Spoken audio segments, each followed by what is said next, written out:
What's good, YouTube? Welcome back to another episode of What Are They Cooking, the series where we showcase the craziest ideas ever conceived of in Edison format. And today we have a little bit of a special episode because we have caught some replays of how do I explain this? We have two DMITRI decks going at it in a match that also includes DMITRI as the opponent.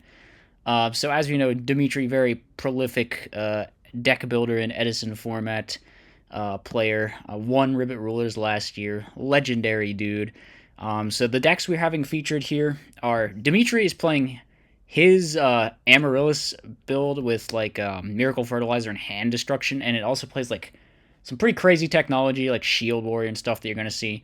And then on the other side, we have a deck featured recently by Keegan, actually, which is DMITRI Fairies, playing all kinds of wild technology like Doom Caliber Knight and Smashing Ground, of course, the legendary Cyber Dragon's Y, which we'll get to see as well. So we have two matches actually to show. Two of the replays will be of this matchup, and let's see what happens. This is sure to be absolutely incredible. So DMITRI opens up, probably just a set hand destruction kind of hand. You could summon Jane too and mill two that. No, he's activating hand destruction. Okay. So we pitched two Book of Moons. I believe the way that hand destruction works is the turn player discards first. So seeing that the opponent's on Amaryllis, it definitely makes sense to pitch Book of Moons. Because Book of Moon is pretty garbage against Titanial. We're going to go ahead Smashing Ground. Alright, the Smashing Ground already coming in clutch, just instantly 1-for-1ing the Titanial and then taking out the Miracle Fertilizer in the process. Now we get to Dust Shoot the opponent as well. Definitely just going to get rid of that Lone Fire Blossom. DMITRI now going to bring out a Jane. That's going to be met with an Honest and Set Call Pass. And there it is, the best card in the entire deck. We draw into Cyber Dragon's Y. So this thing, I think he just plays it in here because you can use it. It's like a searchable out to Cataster or something. Obviously, you can search it and make Fortress in any situation. It's like better than Proto, though, because you can go into it on their turn, and then they can't just make Fortress on you main, too. The thing is, you do need to have a spell in your hand in order to turn it into Cyber Dragon. However, also, it's like an 18 beater, so I can kind of see some of the logic behind playing Y. I don't know if it's good. Well, I do know it's good. I know it's the best card in the whole deck, but, like, it's definitely funny, even if it's probably, not good, but, good. Wink, wink. We're going to hit into the Raikou. The Raikou's just going to take out the Warrior Lady because the Warrior Lady is obviously a bit more threatening than the Cyber Dragon's Y here. So we're getting in for 15. There's a Miracle Fertilizer. That's going to bring back the big boy. But we, of course, have the second Honest. This is why, man. It's just too strong. And now all we need is a monster to get over. And we can go in and attack for game. So tough game one there for DMITRI. Let's see if he can pull it back in game two. This is a pretty garbage hand. He's got the shield wear. I guess this is why we're playing hand destructions. We got all kinds of things that we want out of our stupid hand. I've never really tried playing a deck with hand destruction. Maybe I should give it a shot. Wow, we're just going straight Barrio Christia here. And DMITRI's hand does not answer this whatsoever. What's he even going to do? Draw Raikou? That just loses. Yeah, we actually just get, like, obliterated there. Alright, DMITRI Fairies, best deck. And we open the best card in the deck once again.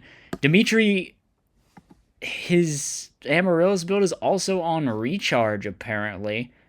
So we're on, like, an expanded Lightsworn package. Kind of makes sense if you're going to be playing this Shield Warrior stuff. We just need, like, even more ways to convert. That kind of like the Shield Warrior is sort of like an advanced volcanic counter. It's like another way you can get value off of just like discarding and milling stuff. Maybe I should try that actually. Like I don't think I've ever tried the Shield Warrior build out. This Torrential Tribute goes completely hard though. Very awesome. We're gonna swing in now with the Nova Summoner and okay, we got Warrior Lady going in. That's gonna take out our Nova Summoner. Have this double Miracle Fertilizer is looking to be pretty pesky. Here comes the first one. Okay, knowing that there's no more Torrentials, I mean, it's actually a pretty safe place. DMITRI playing this very chill. We're going to clear one of the fertilizers at least, but unfortunately there's no Smashing Ground or Warrior Lady to get rid of the other one. So this is going to become mad value. Shield Warrior now coming in clutch, going to prevent that one from getting stolen. The hand destructions are dead since we're keeping our hand small here. Book of Moon going to be used there. And now we're going to aggressively book. because they can't negate because of Doomcow, but we also can't steal because of Doomcow, so it's a little bit tough. And yeah, apparently the Miracle Fertilizer will not be destroyed because the monster was Book of Moons as well, so it's looking like this game is going to be pretty much over. Some wild technology in both these decks, man.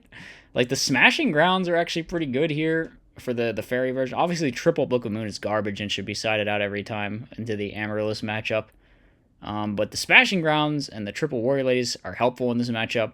And then again, like, the Shield Warriors are so good for just, like, keeping, like, they're constantly just, like, being really annoying and making it difficult to out the stuff. 2 Shield Warriors now going to be milled here. So they can just protect all of their stuff, which they will do. Now we're going to draw. That's a Miracle Fertilizer. Could bring back the Titanial. We're not going to Crow. We just want to clear it, right? We just want to clear it and get rid of the Miracle Fertilizer. That makes sense. I like that play. Try to hit over, but there's Shield Warrior number 3. Here comes Hand Destruction. We pitch Cyber Dragon, and we pitch the Herald of Orange. Some Dandy tokens for DMITRI. Going to DDR, get back Titanial. End phase mill a bunch, hitting a Gardna as well, but we're decking out soon. Gores is going to slow down the rate at which we deck out at least, but still need to find a way to clear this wall of recruiters here. Definitely a problem. Does DMITRI Amarillis play Hidden Armory? No, he just plays like multiple DDRs. Does he even play Mark? I gotta say, I don't agree with that deck building decision at all. I feel like Hidden Armory is like the best thing about the entire freaking Amarillis deck. I mean, milling stuff is cool. Milling Shield Warrior is cool, but, like, Hidden Armory, though, it's just like a DDR summon Titanial or, like, a Mark steal a thing. It's just, like, so good. Having, like, a multi-purpose card and both the things that it does are really insane. So we're going to Honest Over, Summon Christie. All right, game number 2. We kind of got it. DMITRI sort of gassed out there, milled all his stuff, and just didn't quite have it. Game 3, you're just going to go with the set Hand Destruction. Hand Destruction definitely not going to be used here. Probably got to use it now at this point, though. Yeah, pitching 2, draw 2, and then the Gorge comes down. But, again, the Recruiter just so annoying. All right, main phase 2, we've got a Sork. That's going to clear the Gores, which for some reason went to the graveyard. Yeah, I should just be banished. All right, Heavy Storm now being activated. Going to take out the Miracle Fertilizer. We're going to swing in, get rid of the Titanial set, pass.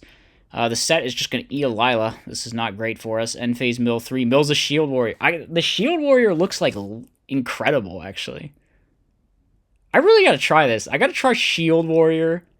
I don't know about like hand Destruction and all this other stuff, but Shield Warrior, man, that card's looking kind of based. I could definitely see it. I don't know. What do you guys think about the Shield Warrior? The Shield Warrior is just like, it's so, look, here it's going to stop them from killing the Titanial and keep the Miracle Fertilizer alive, and then they don't get to steal, and then we just mark attack per game.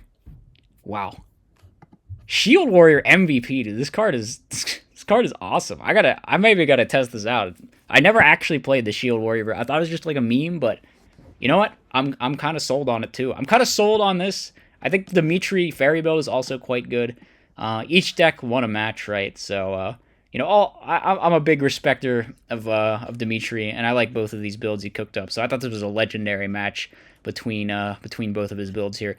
Next up, we've got a few other things here. We got the Macro Show playing Pac-Man. I know we showed this deck once before, but you know, Macro submitted a replay, so I think we gotta show that off because nice. We're gonna flip up Storm of Locusts here, which, can we overcome this? Can Pac-Man defeat the opening Whirlwind Blackwings? Because that would be pretty incredible if we could.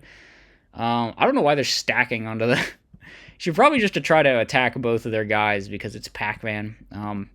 Yeah, we're going to flip up Swarm of Locusts, flip up Swarm of Scarabs. We're kind of just cooking them here somehow. Hit into a Deep Prison. Okay, Magic Planter, though. Draw 2 more. Now set everything. We're sort of just praying they don't have heavy. Or maybe we're thinking that they're like respecting road at this point, which conceivably they could be. We're now going to set Locusts. We just got the Locusts and the Scarabs.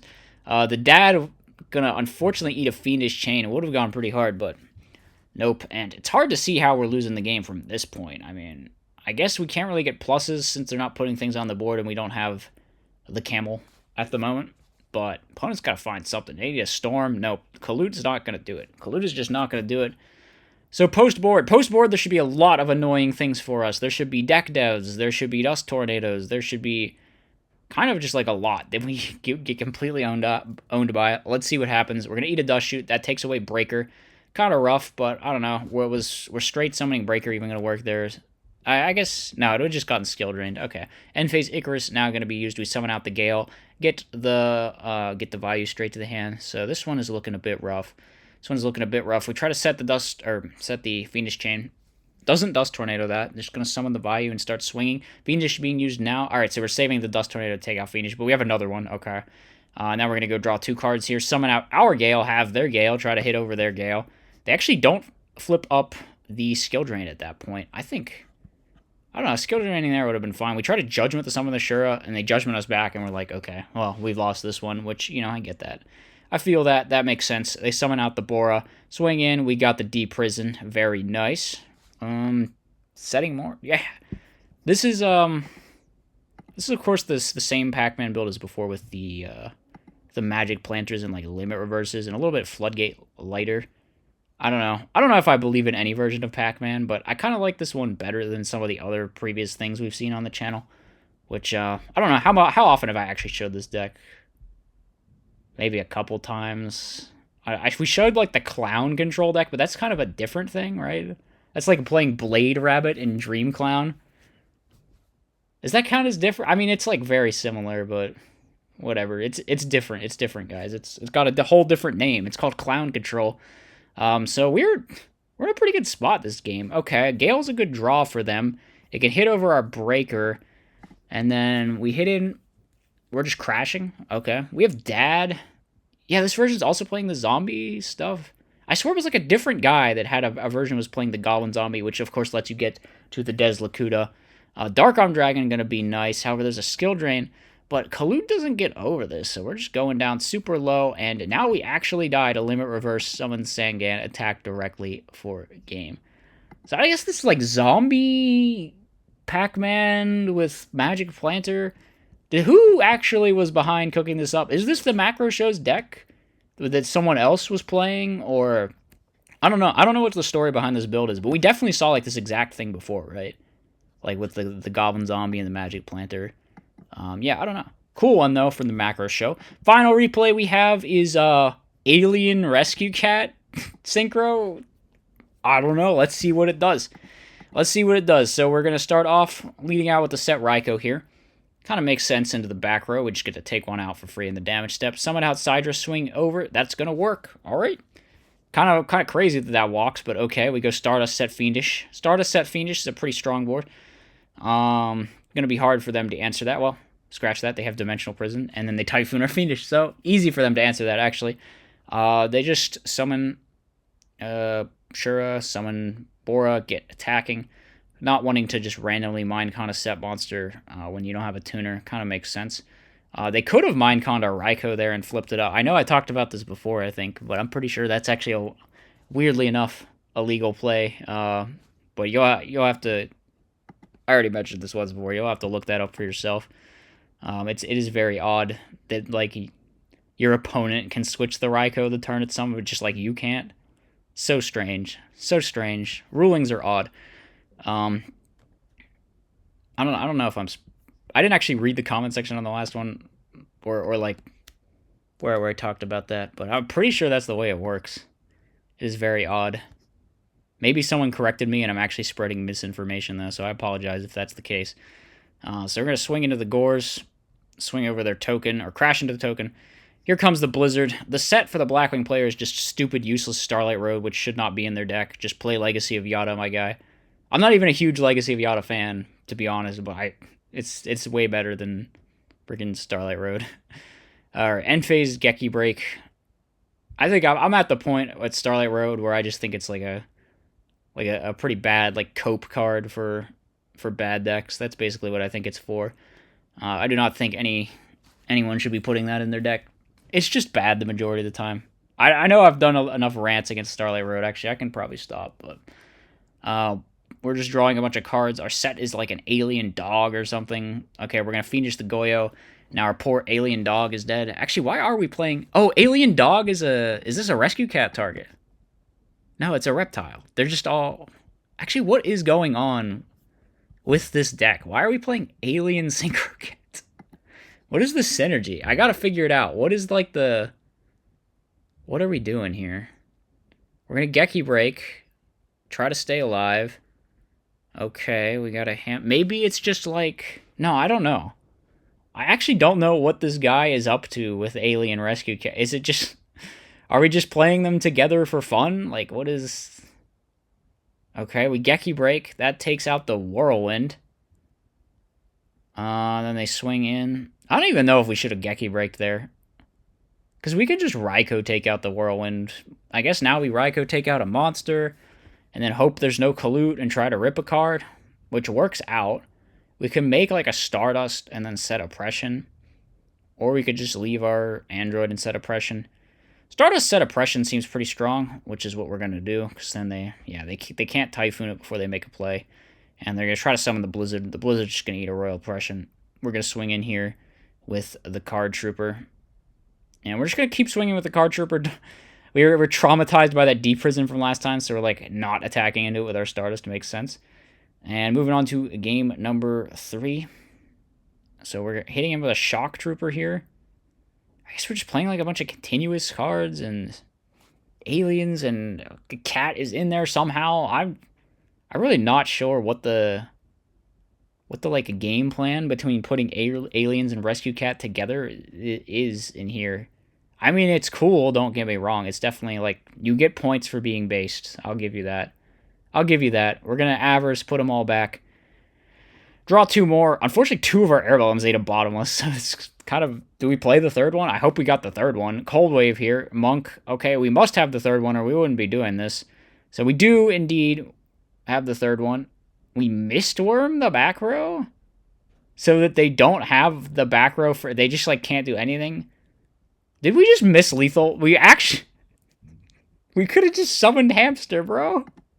We could have just normal summoned Hamster, attacked for exact.